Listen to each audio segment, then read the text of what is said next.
شوفي دابا مثلا انا كنسجل معكم هذا الفيديو وكنهضر، راه ما مركزاش تماما في الخدمه.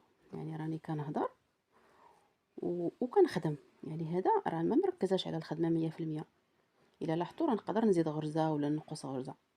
يعني اللي بغيت نوصل ليك، ملي تكوني كتخدمي حاولي تركزي على داك الشيء اللي كتخدمي فيه، يعني ما تفكريش في حاجه اخرى وما تلهيكش حاجه اخرى باش يعني باش تخدمي الخدمه ديالك في، يعني في الوقت.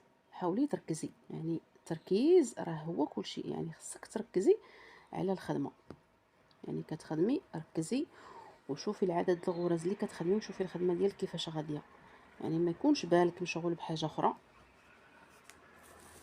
لا خصك تضبطي يعني عقلك على ديك الخدمه وديري الوقت. يعني غادي ديري الوقت، مثلا غتقولي ربع ساعه غادي نخدم فيه واحد العدد ديال